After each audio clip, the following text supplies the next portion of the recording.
ہندوستان بھر کے جو حالات ہیں، کئی لوگوں کے مسلسل میسیجز سوشل میڈیا پر بے قراری اور بے چینی دیکھی جا رہی ہے، اور سب کی طرف سے سوال ہماری طرف آتے ہیں کہ کیا کرنا چاہیے، کیا کرنا چاہیے۔ کبھی حضور پاک کے نام پر گستاخی، کبھی قرآن پاک کو لے کر اسلام کو، مسجدوں کو، یہ پورا کا پورا ایک دجالی نظام ایکٹیو ہو گیا ہے۔ سب کے سب ہاتھ دھو کر پیچھے پڑے ہیں، ان کا ٹارگٹ صرف اسلام اور مسلمان ہے۔ کیا ہوگا ہمارا؟ یہ پوری طاقتیں جھونک دیں گے ابھی ہندوستان میں۔ رولنگ پارٹی ان کی ہے، حکومت ان کی ہے، ڈپارٹمنٹ بھی ان کی طرف سے، ساری طاقت و قوت دولت سب سیاست ان کے پاس ہے۔ ان غریب نہتے مسلمانوں کا مستقبل کیا ہوگا؟ قرآن کی آیت میں نے اسی لیے پڑھی خطبے کے بعد، اللہ فرماتا ہے یریدون لیطفئوا نور اللہ بافواہہم، کچھ خبیث یہ چاہتے ہیں کہ اپنے منہ کے پھونکوں سے اللہ کے چراغ کو بجھا دیں۔ لوگ یہ چاہتے ہیں کہ اپنے منہ کے پھونک سے اللہ کے چراغ کو بجھا دیں۔ اللہ کا چراغ اسلام ہے، اور اللہ فرماتا ہے واللہ متم نورہ، اور اللہ اپنے نور کو مکمل کر کے رہے گا۔ یہ دین پوری دنیا پر غالب آ کر رہے گا، چاہے تمہیں پسند ہو یا نہ ہو۔ کیا بات، بے شک بے شک، سبحان اللہ سبحان۔ نفرت میں تم کڑتے رہو، جلتے رہو، لیکن اسلام کی فطرت میں قدرت نے وہ لچک دی ہے، جتنا ہی دباؤ گے اتنا ہی وہ ابھرے گا۔ اے میرے غیور نوجوانوں، جو بے قراری کے عالم میں جی رہے ہیں، جو سراسیمگی تمہارے درمیان پھیلی ہے، جو ڈر اور خوف کے ماحول میں تمہیں آج جس کیفیت نے مبتلا کیا ہے، میں ایک بات عرض کروں گا، کچھ نہیں ہونا ہے۔ اسلام کا کچھ نہیں بگڑے گا، میرے رسول کی ذات کا کچھ نہیں ہونا ہے۔ ایک نقطہ بھی عیب کا میرے آقا کی ذات پر نہیں آنا ہے، اور نہ ہی قرآن کا کوئی حرف بدلنا ہے، نہ ہی رب ذوالجلال کی طاقت و قوت کے ایک ہلکے ذرے تک بھی ان دنیا کے کمینوں کو پہنچنا ہے۔ کچھ نہیں ہونا ہے۔ جو کچھ بھی ہو رہا ہے یہ ہمارے اور تمہارے امتحان کا وقت ہے۔ جو کچھ بھی ہو رہا ہے یہ ہماری آزمائش، ورنہ اسلام وہ کسی کھیتی میں اگنے والا چھوٹا پودا نہیں ہے جسے کوئی بھی پکڑ کے ہلا دے۔ اسلام اس عظیم درخت کا نام ہے جس کی جڑیں تحت الثری میں شاخیں اوج ثریا پر ہے۔ اس کا تنا تو دور کی بات، اس کا پتہ نہیں ہلا سکتے ہیں، اور ہر زمانے میں اسلام کو مقابلوں سے، منکرین سے اور دشمنوں سے مقابلہ رہا ہے، لیکن ہر دور میں اسلام پھلتا پھولتا رہا ہے۔ اور آج بھی کان کھول کر کے سن لے وہ ظالم، تم پوری طاقتیں لے کر کے بھی میرے اس دین کا کچھ نہ کر سکو۔ زیادہ سے زیادہ ہماری گردنیں مار سکتے ہو، زیادہ سے زیادہ ہمارے بچے مار سکتے ہو، زیادہ سے زیادہ بلڈوزر چلا کر کے یہ بلڈنگیں توڑ سکتے ہو، لیکن ایک بات یاد رکھنا، ایک چراغ بجھاؤ گے مولا 100 چراغ روشن کرے گا، بے شک 100 چراغ روشن کرے گا۔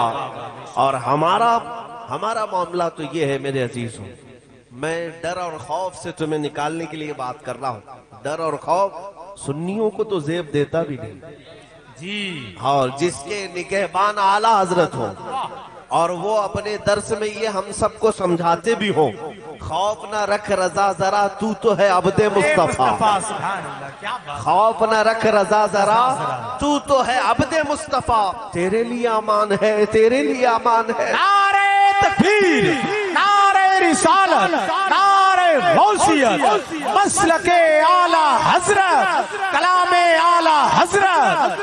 عزیزوں، سنیوں کو تو ڈر زیب نہیں دیتا۔ اور پھر میں آخری جملہ یہ اس ڈر اور خوف کے لیے جو استعمال کیا جاتا ہے اس کی بھی وضاحت کر دوں۔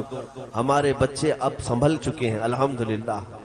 میں نے ہر شہر میں آج دیکھا ہے، ہندوستان بھر کے تقریباً 22 اسٹیٹ میں میں تقریباً 4-5 مہینے میں جا کر آیا، کئی شہروں میں نوجوان بچوں کو میں نے دیکھا ہے کہ وہ محمد عربی کا شعر، یہی چیزیں ہیں جو ڈر کی ہیں دنیا میں۔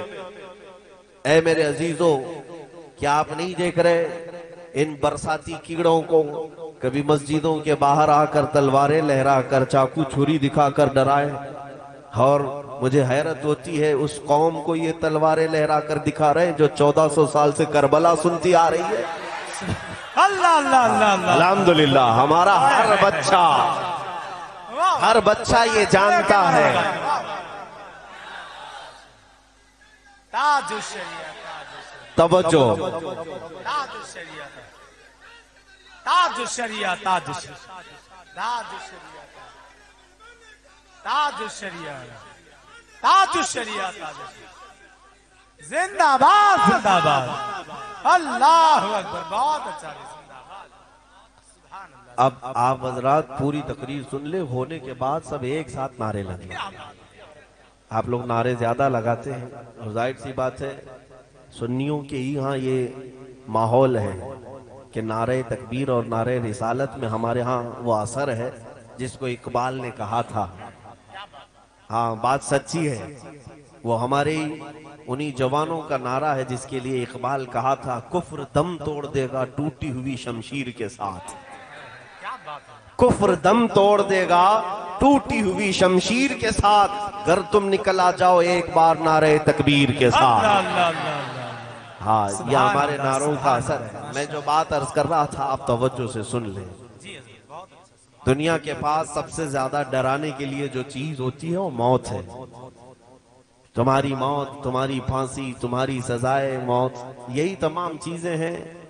لیکن میرے عزیزوں, نوجوانوں, میرے بچوں, آپ سے یہ بات میں عرض کرنا چاہوں گا, موت تو آنی ہے, اس بات میں کسی کو اختلاف نہیں.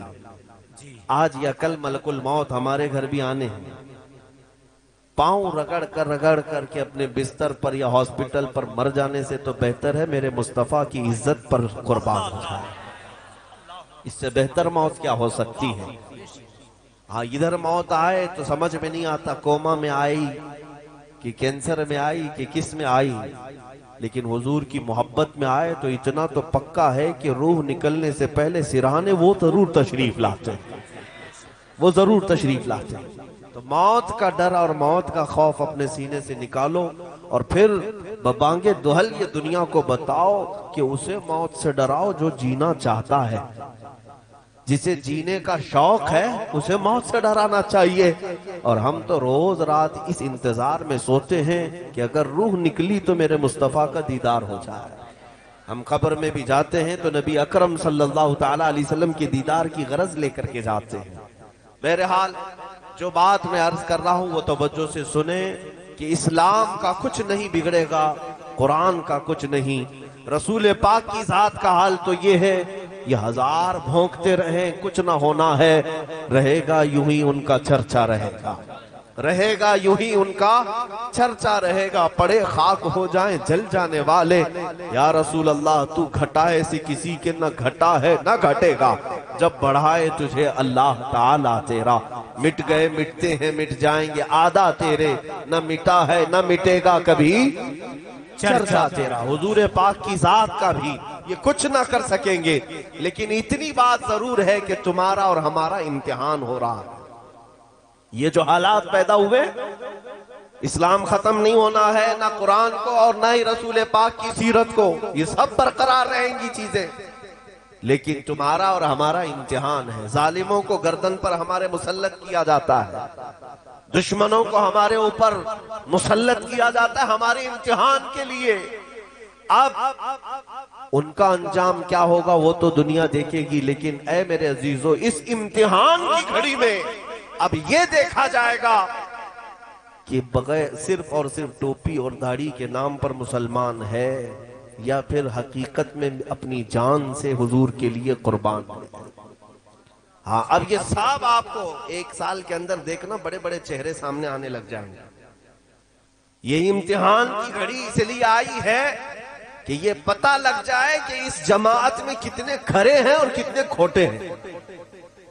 حضور پاک صلی اللہ تعالی علیہ وسلم کی ناموس کے لیے, قرآن کی عظمت کے لیے اور اسلام کی بلندی کے لیے ان حالات میں وہی ڈٹا رہے گا, وہی جمع رہے گا جو کھرا ہوگا, اور جو اندر سے کھوٹا ہے وہ جلدی سے پارٹی بدل لے گا. ہاں آج پارٹی بدلنے کا زمانہ ہے, فوراً ادھر گنگوتری میں چلے جائیں, نہا لیں اور سب گناہ پاک ہو جائیں گے ان کے عقیدے کے اعتبار سے. آپ نہیں دیکھ رہے کہ ہر کوئی یہ سوچ رہا ہے کہ ظالم کی پناہ میں آ جائیں تو اچھا ہی ہے. پہلے تو ہم یہ سنتے تھے کہ یہ سیاسی پارٹیاں جنگلی رمی پہ آؤ نا مہاراج. 24/7 کسٹمر سپورٹ کے لیے حاضر ہیں آپ کی خاطر. کہ یہ سیاسی پارٹیاں در بدلو ادھر سے ادھر ہوتی رہتی ہیں, ادھر سے چھوڑ کر ادھر, ادھر سے چھوڑ کر ادھر. لیکن اب حالات یہ بھی آنے لگ گئے میرے عزیزوں, کچھ بنام علماء بھی سامنے آ رہے ہیں جن کے چہروں پر داڑھی بھی ہے, سروں پر ٹوپی بھی ہے اور جبہ بھی ہے, اور آگے میدان میں آ رہے جن کے فالوورز بھی ہیں, جن کے ماننے والے لوگ, جن کو سننے والے لوگ بھی ہیں. آگے آ کر کے وہ آپ مسلمانوں کو یہ تسلی دینے لگ رہے ہیں کہ مسلمانوں ڈرو مت, بی جے پی بھی اچھی ہے, RSS بھی اچھا ہے. یہ وہی غدار ہیں, یہ وہی منافقین ہیں جو اس امتحان کے بعد ان کا کھوٹا ہونا اللہ تعالیٰ نے سب پر ظاہر فرمایا. اس لیے میرے عزیزوں, اے سنی مسلمانوں, ان ظالموں سے زیادہ تمہیں جس چیز سے اپنی آپ کی حفاظت کرنی ہے وہ جماعت کے اندر موجود غداروں سے اپنی حفاظت کرنی ہے. بہت اچھا. ہاں, یہ جو دشمن ہے وہ تو تمہیں کچھ نہیں کر سکیں گے, بلکہ وہ جب غرہ آئے گا تمہارا جذبہ اور بلند ہوگا.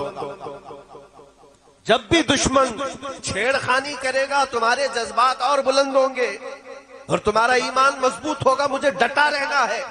لیکن ان دشمنوں سے زیادہ اگر تمہیں کوئی نقصان پہنچاتا ہے تو تمہاری جماعت کے اندر موجود منافق آ کر کے کہتا ہے ارے بھائی چھوڑ دے, حالات خراب ہیں, چھوڑ دے, خاموشی اختیار کر, حکمت سے چل, مصلحت کے ساتھ چل. ان کا بھی ہاتھ ملا لے, ان کا بھی ہاتھ ملا لے, گدھے کو بھی باپ بول. یہ وہی لوگ ہیں جو تمہارے حوصلوں کو پست کرتے ہیں, جو تمہیں بزدل بناتے ہیں. اس لیے میرے عزیزوں, میں آپ سے کہتا ہوں ان منافقین کی صحبت میں رہنا تمہارے لیے اتنا خطرناک ہے, اتنا خطرناک ہے کہ وہ وقت بھی آ جاتا ہے کہ جو ان منافقین کی بزدلی کا شکار ہوتا ہے وہ